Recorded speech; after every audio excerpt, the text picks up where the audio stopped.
جڑاوالا میں قرآن پاک کی بے حرمتی اور توہین رسالت کا واقعہ جو آپ پیش آیا ہے،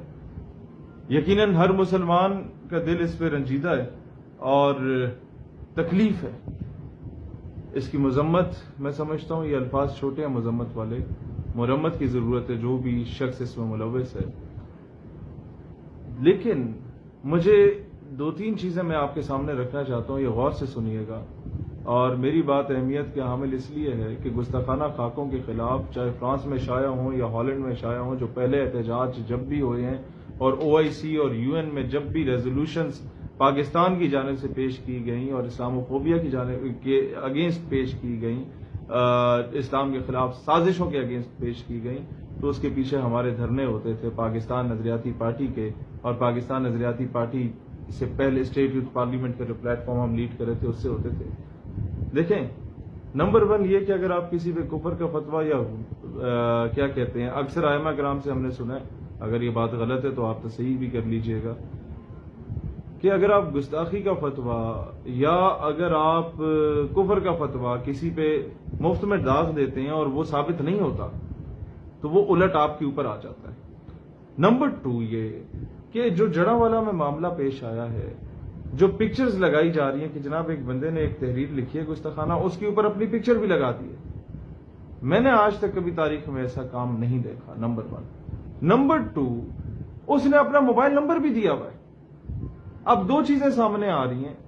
کہ کیا یہ گھر سے برآمد ہوا یہ سارا مال، یا جو اس نے لکھا ہوا تھا،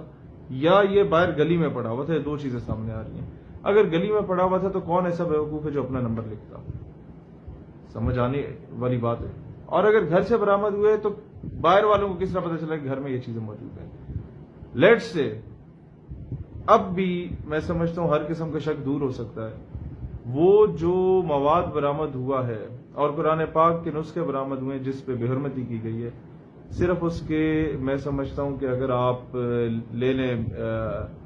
کیا کہتے ہیں فنگر پرنٹس لے لیں،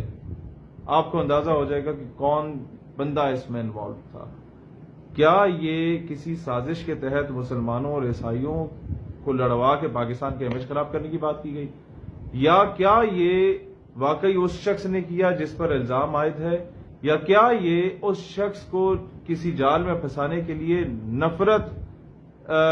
ڈالنے کے لیے اس کے اگینسٹ اور اس کو جال میں پھنسانے کے لیے کام کیا گیا؟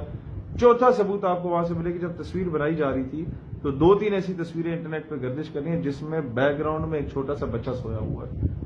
اس سے اندازہ لگائے کہ وہ بچہ کس کا ہے اور وہ تصویریں کہاں سے آئی ہیں۔ اس سے بھی کئی ثبوت مل سکتے ہیں، کیونکہ ایسے معاملوں کو لے کے کئی لوگ جو ہے وہ اپنی دکانداری چمکاتے ہیں، کئی لوگ اپنی سیاست چمکاتے ہیں، کئی لوگ پیسے کے چکر میں 2 نمبریاں کرنے لگ جاتے ہیں۔ بڑے بڑے لوگوں کو موقع مل جاتا ہے کہ وہ اپنی دکان چمکانے آ جائیں، اور جب بغیر تحقیق کے کوئی عمل شروع ہو جاتا ہے تو اس سے کیا ہوتا ہے کہ جو اصل میں 295C کے مرتکب ٹھہرے ہیں لوگ، اور جو لوگوں نے واقعی گستاخیاں کی ہیں، ان کے کیس کے لیے بھی آپ ایک ریلیف پہنچانا شروع کر دیتے ہیں ان لوگوں کو اپنی بیوقوفیوں کی وجہ سے۔ اب مجھے یہ بتائیں، لیٹس سے وہی بندہ انوالوڈ تھا، اگر وہ انوالوڈ خود تھا تو گرجا گھر کو جلانے کی کیا تک بنتی تھی جس میں تورات، زبور، انجیل موجود ہوتی تھی؟ مجھے صرف اس چیز کا جواب دیں، کس بندے نے اور کن کن لوگوں نے اس پہ اکسایا؟ اس پہ بھی تحقیقات ہونی چاہیے کہ گرجا گھر کس کس لوگوں نے جلایا، تحقیقات کی جائیں کہ وہ بھی آسمانی کتبیں جن کو جلایا گیا تحریف شدہ ہیں یا نہیں ہے، یہ ایک الگ چیز ہے۔ آسمانی کتابیں ان کو جلایا گیا، پاکستان کا امیج خراب کیا گیا، دنیا میں ہم لوگ شہادتیں دے دے کے تھک گئے ہیں، فوجی الگ دیں، پولیس والے الگ دیں، عام شہری الگ شہادتیں دیں اپنے امن کو قائم کرنے کے لیے، اور یہاں کوئی بھی ان گائیڈڈ میزائل کوئی بندہ اٹھ کے بول دے کہ جناب جا کے گرجا گھر جلاؤ، اور اس کے پیچھے اندھے گوگے بہرے کی طرح جا کے چلانے لگ جاؤ۔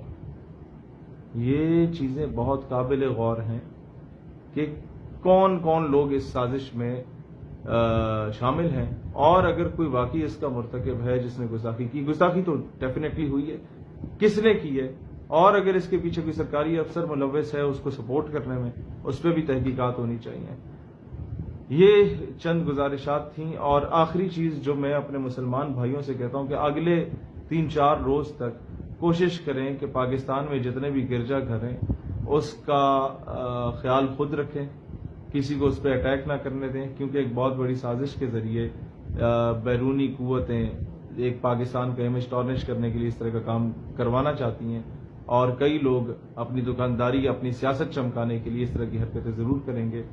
ایک شخص نے ایسی حرکت کی ہے تو کراچی میں اگر ایک عیسائی موجود ہے، آپ جا کے اس کا گربان پکڑنے لگ جاؤ گے تو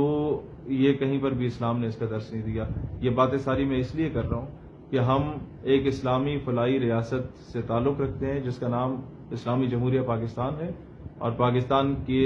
ہر اس کی ریاست کی ذمہ داری بنتی ہے کہ وہ اقلیتوں کے حقوق کا تحفظ کرے۔ یہ چیزیں بہت ضروری ہیں، اور اسی طریقے سے اس ریاست کی ذمہ داری بنتی ہے کہ جس شخص نے بھی گستاخی کی ہے اس کو صرف پکڑے نہیں، گستاخی جب پروو ہو جائے تو فل فور پھانسی پہ اسے چڑھایا جائے، بجائے اس کے کہ آسیہ ملونہ کی طرف پھر حوالے کر دیا جائے۔ پاکستان ہمیشہ زندہ باد۔